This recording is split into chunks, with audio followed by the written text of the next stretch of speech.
December 8th, 1980. A night colder than most in New York City. A silent man stood under the glow of the street lamp, staring at the doors of the Dakota building. In his coat, he carried a revolver. In his hand, a book. By the time the clock struck 11, the world would never be the same. What led a man from Hawaii to take the life of a Beatle? And why do the shadows of that night still whisper mystery, madness, and conspiracy? John Lennon had spent the 1970s redefining himself, not just as a solo artist, but as a father, husband, and peace activist.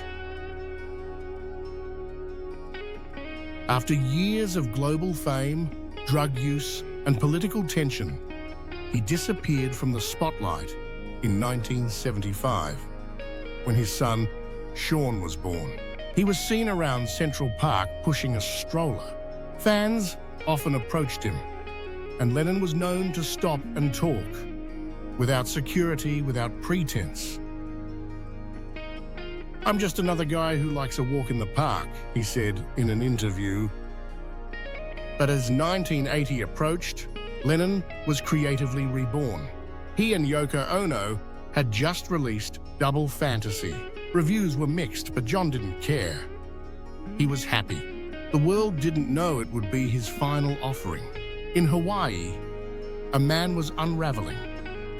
Mark David Chapman was quiet, polite, and completely unnoticed by most. But inside, he was collapsing. He once loved John Lennon, idolized him. But that admiration curdled into rage. He grew obsessed with fame, religion, and phoniness. Lennon's 1966 quote, "We're more popular than Jesus now," echoed in Chapman's mind. He interpreted it not as rebellion, but as blasphemy. He bought a .38 revolver. He signed the name Holden Caulfield in a hotel guest book. He scribbled in his copy of The Catcher in the Rye like a manifesto. He wasn't coming to New York as a fan. He was coming as a self-declared judge. Chapman arrived in New York on December 6th. He scoped out the Dakota. Security was minimal. Fans waited outside often. Some even brought records to sign. Chapman blended in. He wandered Manhattan, visiting museums, buying records, even chatting with a few strangers. One security guard later said, "He seemed normal, too normal." That was the eerie part. He reportedly spoke to a cab driver about the Bible and said cryptically, "Sometimes you just have to send a message." No one knew what he meant. December 8th, 1980. Morning, Chapman stood outside the Dakota again. Lennon and Yoko left to head to the recording studio. As they stepped out, Chapman approached him. "Mr. Lennon, would you sign this?" John smiled. "Sure, is that all?" He signed the Double Fantasy LP. A fan, Paul Goresh, took a photo of the moment. Lennon in a black coat, looking peaceful. Chapman's face is expressionless. Chapman later said, "He was kind. He was exactly the man I thought he wasn't." But he didn't leave. He waited for 7 hours. 10:50 p.m. The Lennon's limousine returned. Yoko stepped out first. John followed. As they walked past the archway, a voice called, "Mr. Lennon?" John turned. Chapman took a combat stance. He fired 5 hollow-point bullets. 4 struck Lennon in the shoulder, back, and lung. Blood splattered the walkway. Lennon stumbled forward up a few steps and collapsed in the lobby. Yoko screamed. Doorman Jose Perdomo shouted, "Do you know what you've done?" Chapman replied calmly, "Yes, I just shot John Lennon." He then pulled out The Catcher in the Rye and began reading. The NYPD arrived in minutes. Officers James Moran and Bill Gamble found Lennon bleeding out. They didn't wait for an ambulance. They loaded him into the squad car. Moran cradled Lennon's head. "Are you John Lennon?" Lennon whispered, "Yes." By the time they arrived at Roosevelt Hospital, John had no pulse. He was pronounced dead at 11:07 p.m. Hospital staff wept. One nurse collapsed. The doctor who tried to save him later said, "It was like trying to save Shakespeare." Words spread like wildfire. He's cried on air. Crowds gathered outside the Dakota in silence. Some fans held candle.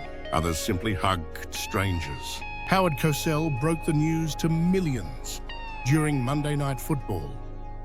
An unspeakable tragedy, confirmed to us by ABC News in New York City. John Lennon, shot twice in the back outside his apartment building, is dead on arrival. The world froze. In custody, Chapman was eerily calm. He talked about the catcher in the rye. He called Lennon a phony. He claimed a voice told him to do it. His hotel room held a Bible, cassettes, and scribbled notes. Despite a plea of insanity, psychiatrists found him fit to stand trial. He showed no remorse. He later said, "I wasn't angry at John.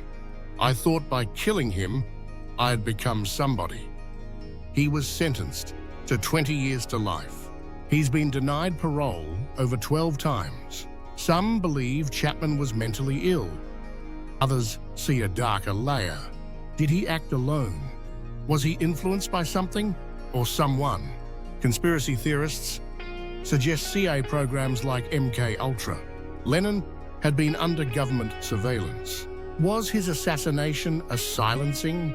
There is no proof, but questions linger.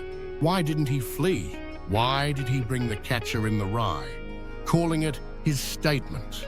Why was he so calm? No answer has ever felt complete.